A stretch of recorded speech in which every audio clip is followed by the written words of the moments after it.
than some of the other areas in the United States. And they saw this as an antidote to modernism. Yeah.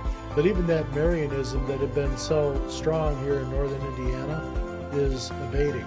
Now? Yeah, it's going more to a progressive type of thing. You got more priests are out protesting, stuff like that. And I'm not against protesting, but if that becomes your only thing, you're not paying attention to something else. Yeah, they're misfits.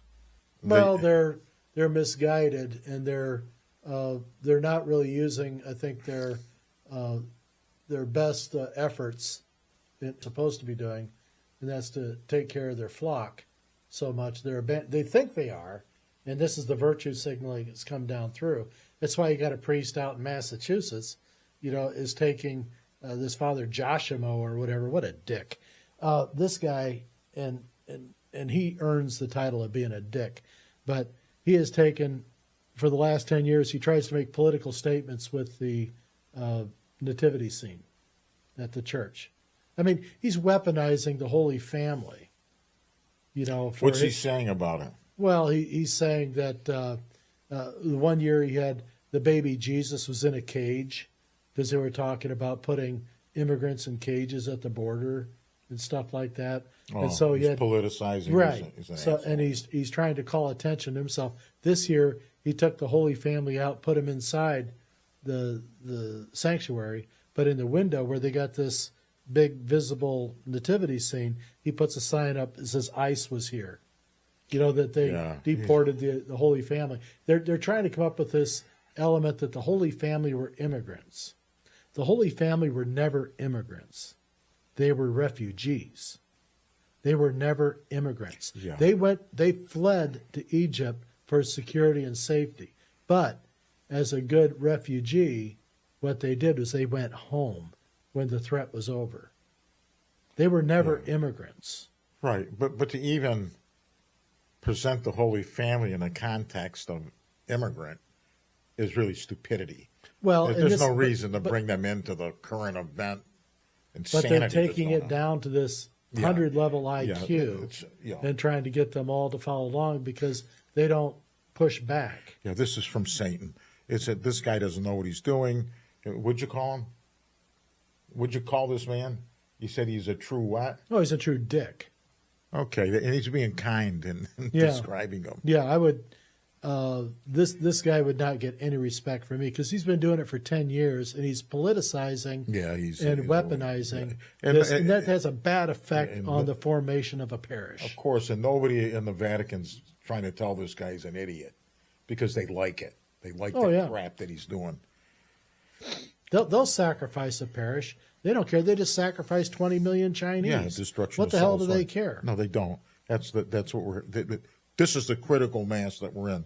Christ is about to act, so prepare yourself because it's not going to go on much longer.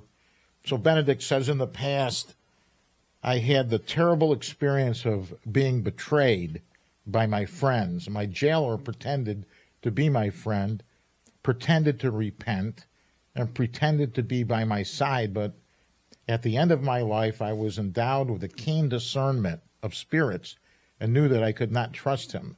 This was his secretary that was with him for 20 years.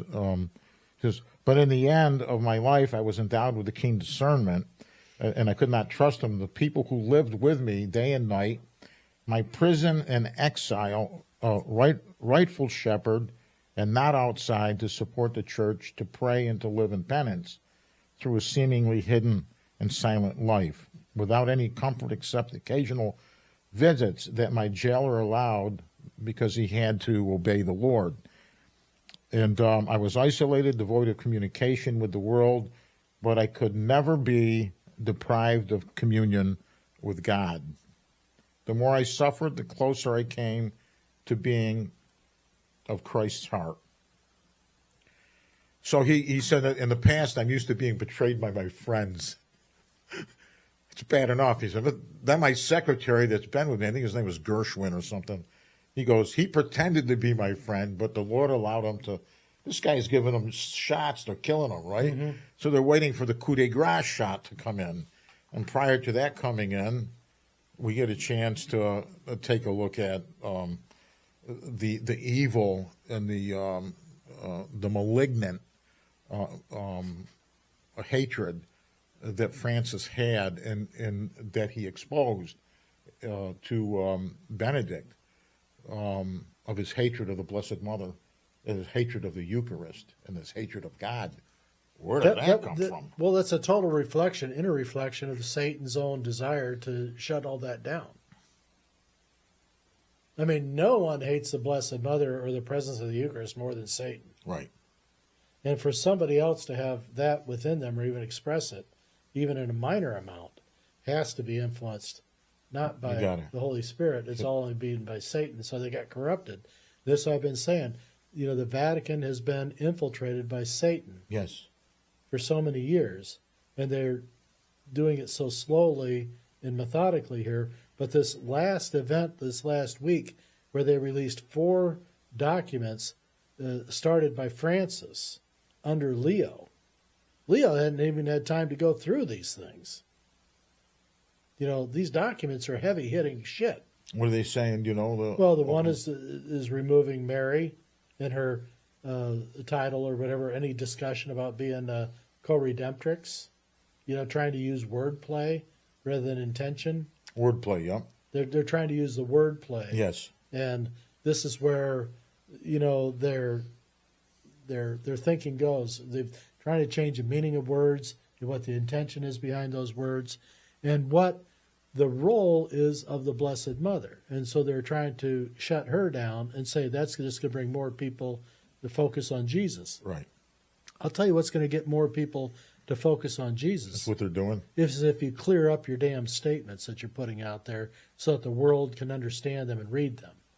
You need to be realizing, okay, this whole IQ thing, when you're dealing with there's 1.3 billion Catholics in the world. There's about the same amount of Islamists in the world. Okay? The Islamists have an average IQ of about 80 to 85 for reasons we discussed about the inbreeding and for the lack of education that they go through. You know, it's basically like Amish. But my Amish neighbors, they spend more time on the academics and less on the religion. They get some of that, but not half a day. And so even the Amish around here have higher IQs. They're more in the 100 range than they are in the 80, because even with an 8th grade education, they're coming out with some level of competency and being able to understand.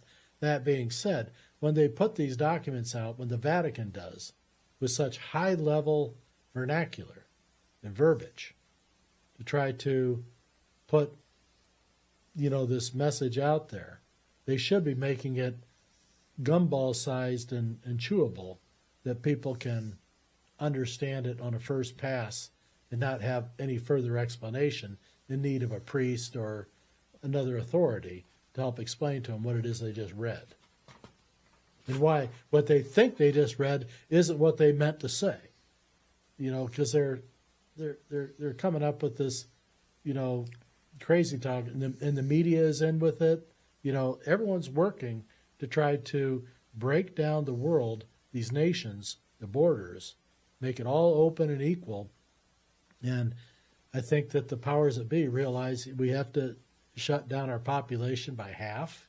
Yeah. And that's why suicide's going to be allowed. They've tried to disengage our young people to not be interested in families and having children. You know, and women are being told to put these things off. You don't need a man. You want a baby? Come to us. We'll get you some sperm. You know, right? You don't need a father, right? We can, right? Community can raise the child. We don't need men. We just need their seed. You know. Yeah, there is an attack on the legitimacy of. Oh, they're going after the white American male now. This is why you were saying with this transgender. Yeah, let's have a guy that looks like a girl that still has his colchunies, and what's that all about? You know, it's taking. Oh, he's so brave. He's so brave. You can't talk bad about him. He's so brave. No, he's so messed up. So because he didn't have a dad in the house. This is making to take the skirt off. You were saying a male like a female. They strip you of your masculinity. Right. And you can read in here from male and female brains speak differently and explain things differently. You know, and you are hearing in here, like I said before, this is not a female brain. This is not a female thought line that's going on. I'm not trying to say that women can't do this. No. You're saying that the writers must be getting this information Right. outside of herself, Right. because it's very masculine and in its writing, its style, how it approaches the subject matter. It's clear that there's a man speaking here. And a woman's writing would have far more attention to detail in the description process than what is here. As far as when he was talking about how he was dressed up in the Pope's, robe and all like that, a woman's brain would have gone into the stitching and all like that, the details Right. of the gold bond stitching and things like that Right. were going The on. embroidery. There'd have been a lot more detail Yeah. in that. That's interesting. Yeah. It's just, you can sense it. You can, it's like forensic analysis of people's writings. Who probably wrote that.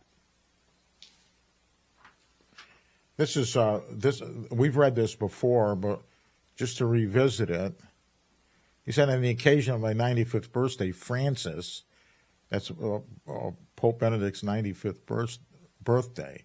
So he was up there. Francis came to visit me, brought a bottle of wine with carameled paste, and asked if he could be alone with me.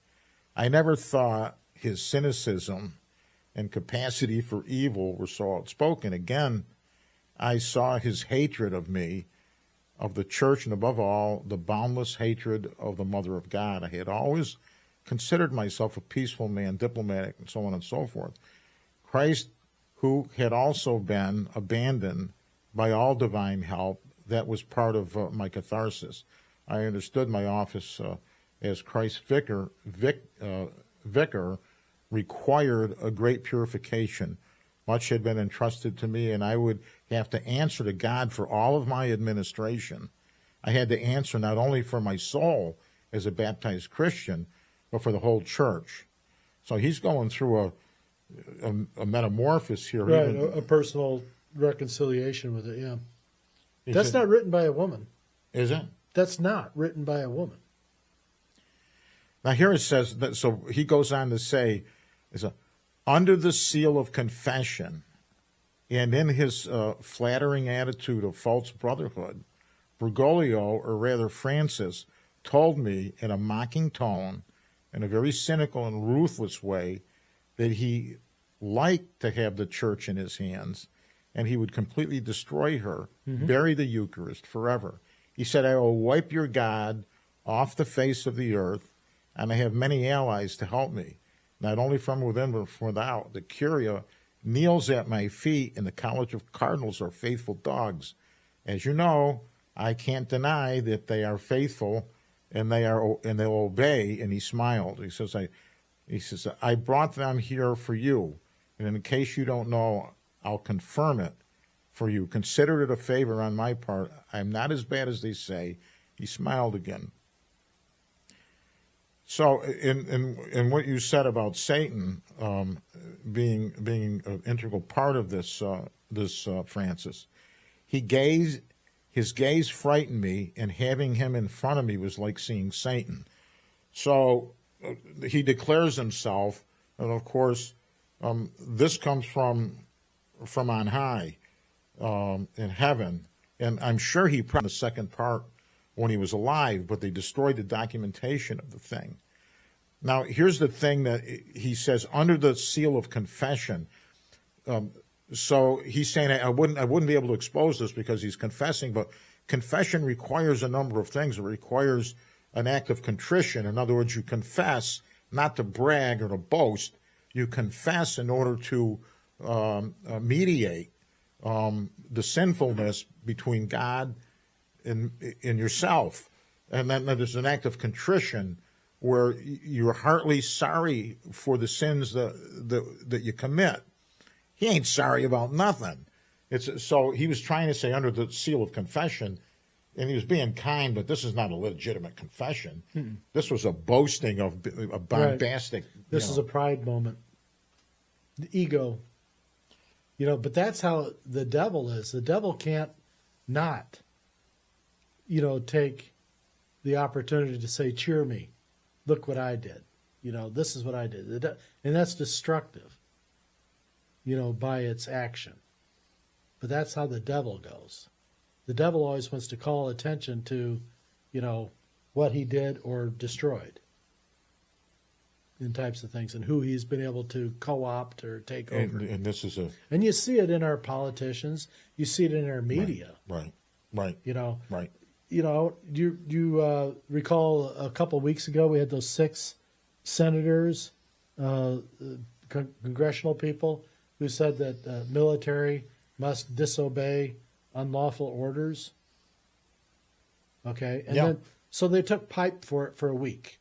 It was a stupid thing to say because people in the military take an oath already to uphold the Constitution and to not, which would include unlawful orders. Right, and so it's already in their matrix. Right.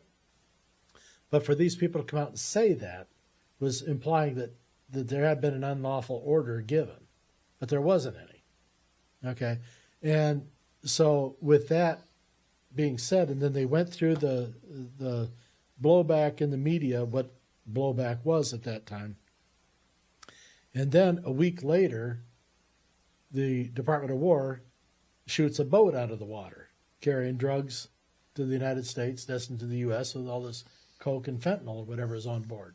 We don't know, but they've been declared to be narco-terrorists, and their lives are forfeit. They know what they're shooting at. They know what's on that boat. Well, they do. They know what it is when it leaves the port. That's right.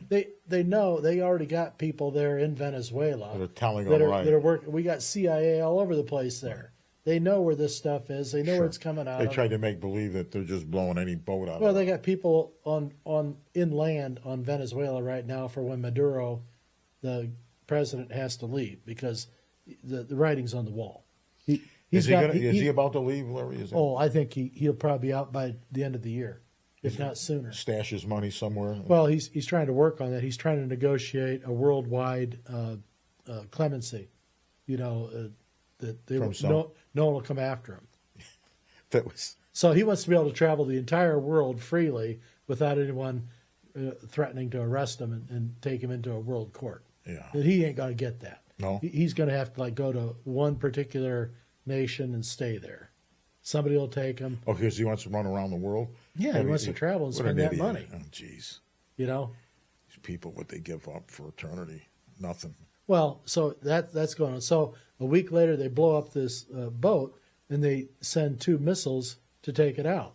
And so they're trying to say there was this war crime that happened with sending the second missile.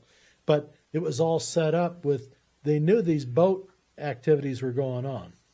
And so they come up with this video to put out there. You don't have to follow unlawful orders. Yeah. Okay. And now they want to make this the unlawful order and call this. It was all set up. Right. It was all bullshit. Right. And they knew what they were doing. Jesus. And now they're getting caught in this, and they're all going, "Oh no, it's our intentions were all." They're not going to. When are they going to back off of Trump? They just never won't stop. They won't. Not until they kill him. Unbelievable. They have nothing for them to point to, so they point to everything else. And this is what happens when you've got a rat cornered. My father always said, never corner a rat. Always give it a way out. He'll come at you? Yeah. A rat will attack you if it's cornered, doesn't think it's got a way out. So you always give a rat an exit plan that's clear. So you don't have to fight the rat. You want it to just leave. But what is happening though is the rats are being cornered, and they're trying to fight back, and so you got all this other stuff. And now we find out you got hundreds of millions of dollars, being stolen by Somalis up in Minnesota, and the governor is saying, "I arrested people." The government's not. No, I helped, but we're arresting the bad guys. Yeah. Yeah, he's all full of crap. He's going to go down too. Well, they need to start arresting some people. I'm getting sick and tired of evil, getting away with things, and people that have done things against the Constitution. Well, how's it getting away with things? Huh? How is it getting away with things? Evil. I mean, if it's in the world, if it's in the church or whatever, How are they getting away with it? Because the people aren't standing up and Well, saying people are no. going to have to stand up. Yeah. They're going to have to stand up. Right. I mean, if you care about your children's children, you can't feed them to the wolves, the satanic wolves. And you can't teach your children, ridiculous ideas about their human nature Right. That's and right. their position and their responsibility to their creator, that there is a creator. We got over half of our population has never been baptized. Yeah. Well, the only thing, the hope through General Washington and the destiny of the nation talks about a closing of ranks, of God showering His graces upon the people, that the people wake up, at a critical point, and they draw together, and God comes and reinforces with the graces from heaven that there's something is magnificent is going to have to intervene for us, because we're not going to do it on our own. We can't do it on We can't our do it own. on our own. Right. So I mean, this is why this idea we're at the end times that Christ is about to come into the world again to save our asses as usual, and these are the kinds of things that are coming out, and it rings true. The gays, Benedict says his gaze frightened me, and having it in front of me was like His seeing Satan. gaze, not the gaze, the gaze. Yeah, right. But his That's right. gaze, his eye is staring. He confessed to me that one of his goals was to throw mud on the Mother of God. What nitwit would even say that? You what are you, a degenerate? And to eradicate the dogma, if possible, to eradicate the dogma of the Blessed Mother, all of them, not just redemptrix, Immaculate Conception. You go down the line, right? Virgin birth and stuff, and if possible, he goes and to trample on the Eucharist. What is this guy, a psychotic? Well, he's following the pattern. When he was writing that or stating that, over 50% of our priests around the world did not believe in transubstantiation. Oh, there you that go. there's actual true presence of our Lord in the Eucharist. Right. And at that same time that was being said, over 39% of the laity said it was no. And then when they changed the wording around a little bit, it went to 61%. Oh. Yeah, we're in trouble. Yeah. And call it what you want, but it's one of the greatest virtues, I believe, of the Catholic faith. And this is where I love the Catholic faith. Okay? But the church is really a problem. That's right. You There's a can't go difference. along with this. It's not the same thing. Yeah, and we're going to have to preserve the Catholic Church in our souls and our hearts, because the distortion. It's not only distortion. This is a coup d'état. He said to me, "This is Francis coming even closer," and with irony. Do you want to know who I have invoked for this beloved image of Our Lady of Fatima? I replied to him, "It's not necessary." He goes, "He told me he would tell me anyways, because he knew it would hurt me, or hurt Benedict. I have called upon the King of Darkness." He goes, "Do you understand?" He goes, "I stayed in complete silence, and then he said, 'Oh, grandfather, I admit I had a lot of fun, but it is time to end this farce.'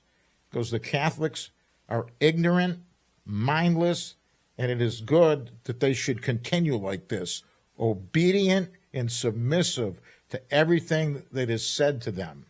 And he smiled again. He had satisfaction to see Pope Benedict suffer. And this is being portrayed by some people in the church media and intelligentsia, that this is the crazy, lunatic, fringe writings of a Colombian nun. Yeah. I'll tell you something about Mr. Young. If he even smells that there's something wrong with somebody's trying to do something, it's out the door. I've seen him do it 1,000 times with people that come in with cockamamie things, and he's kind as he dismisses them, but this is a lot to take in. For you to even consider this thing is true has to come from a discernment. Well, all you have to do is look at all the other corroborating evidence that went in and what Francis is done and the things he said out of his own mouth. It doesn't take a genius to put it all together. Reading this, I would have thought at best the guy's a modernist that's really mixed up. I never thought he was like a hitman. Well, he's an ultimate modernist, and Leo is a modernist, but they don't want to be called modernists because they don't like that title. They think they're being conservatives, and they keep trying to say that because they got to keep the cash coming in. Okay, yeah, you're right.